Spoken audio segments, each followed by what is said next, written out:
So, hi mga ka-friendship. So, we're traveling again.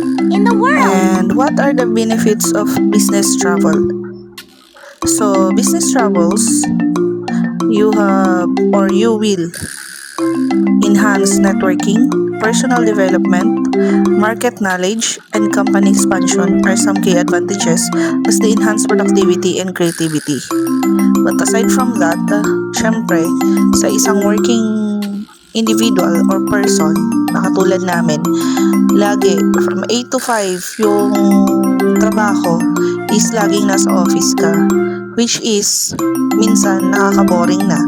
So pagka may mga business travels, so parang with pleasure na yun. Kaya yung sinasabi nilang business with pleasure kasi nga nakakita ka ng ibang lugar, nakakamit ka ng ibang tao, at saka hindi na lang yung computer ang kaharap mo o di kaya yung mga memos na binabasa mo o kaya mga compliance na ginagawa mo. So, dahil sa pagka-travel, ayan, natatanggal yung stress, anxiety, mga ganon. So, sa akin, much, beneficiary siya sa part ko. Pero minsan naman, may mga tao na ayaw mag-travel kasi nga sobrang layo, masakit sa likod, uncomfy yung mga sasakyan nila na ginagamit. Syempre naman, kahit sino, di ba? Ayaw mag-travel pag ganun. Tsaka pagka sobrang layo, ang sakit talaga sa puhet, aminin na natin yan. Lalo pagka nagkakaedad na tapos nagta-travel ka. So yun sa akin ang benefits at saka yung kagandahan ng yung nagta-travel ka. For business or for work man yan, attend ng seminar, mga lecture, mga other activities tulad ng mga fun runs, ganon, attend ng fiesta, mga ganon, which is kailangan kayo na nandun, maging judge, ganon, or so whatever, basta ganon yun.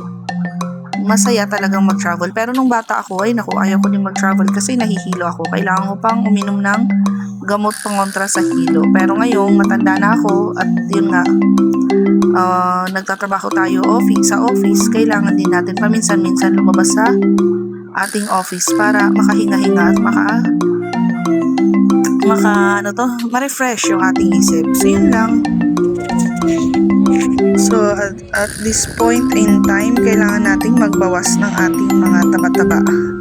So kailangan din naman natin mag-exercise. Alam naman natin yan na kailangan ng bawat tao na gumalaw-galaw.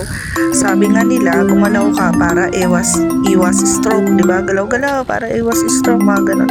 Which is totoo naman yun. So yan, nag-exercise kami. So mostly talaga walking. So walking every day offers profound health benefits including enhanced cardiovascular fitness, weight management, and reduced risk of chronic diseases like diabetes and stroke. A daily 30-minute brisk walk strengthens bones, eases joint pain, boosts immune function, and improves mental health by reducing stress and anxiety. So, key health benefits of daily walking is cardiovascular health. Walking increases heart rate, strengthens the heart muscle, lowers blood pressure, and improves circulation. So, as a weight management naman, a 30-minute walk can burn 90 to 200 plus calories, assisting in maintaining or losing weight, lalo na po sa mga overweight at saka sa obese. Hindi po pwedeng tumakbo ang mga ganon kasi bibigay po yung ating mga tuhod at saka yung paa kasi sa sobrang bigat na nga po ng tao or natin. So joint and bone strengthen naman, regular low impact daily walking keeps joints lubricated, reduces stiffness, and increase bone density. So yun, dapat walking lang pagka obese ka at saka overweight ka, unless sabi ng doktor mo okay lang na malakas yung tuhod mo at saka yung mga paa mo. Sa mental well-being naman po, walking releases endorphins, reduces cortisol, stress hormone po yun, lifts mood, and can enhance creative thinking. Improves sleep and energy. Regular walks can improve sleep quality and provide a natural energy boost fighting fatigue.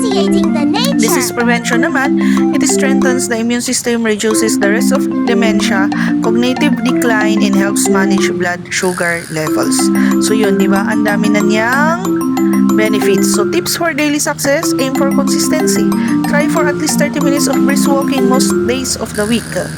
Break it up. If 30 minutes is too long, 3, 10 minutes, just paced walks are equally effective. Yun. So improve technique, maintain good posture to boost efficiency. So yun, di ba? So mostly talaga pagka may edad na, mga matatamang tao, mabibigat na, kailangan talaga walking na lang. Tas brisk nga lang talaga, di ba? So yun. Lalagyan ng alambre.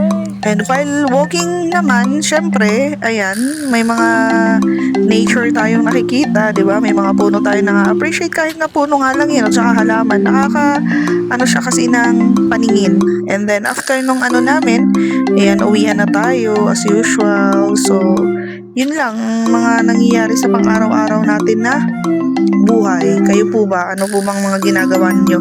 Hapon pa lang na activities po yan ha, yung nakita ninyo ngayon na nagkaroon kami ng walking ha. At saka, kaya nakita nyo sa unahan na nagsa-travel ako or nasa sasakyan ako kasi galing kami sa isang meeting. So, dumuretso na kami dyan para sa aming afternoon jogging or /walk o yun, jog walk.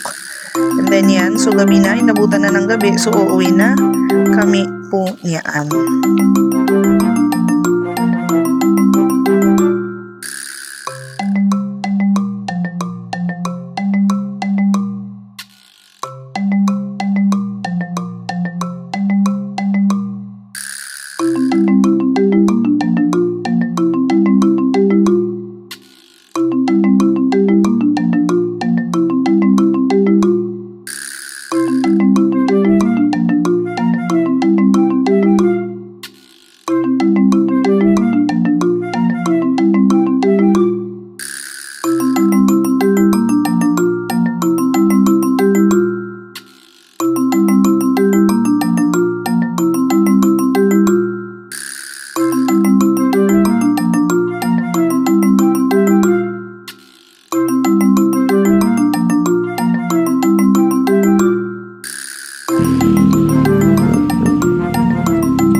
So ayan po mga ka-meeting namin, mga Bausi desk officers namin. So picture lang muna, hindi na namin pinicturean yung buong meetings.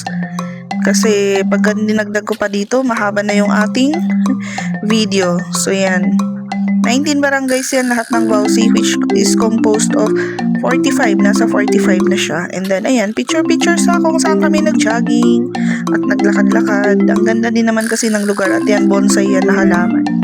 And that's it. So, happy Valentine's sa lahat and thank you sa panunood sa aking vlog. See you on my next. Bye!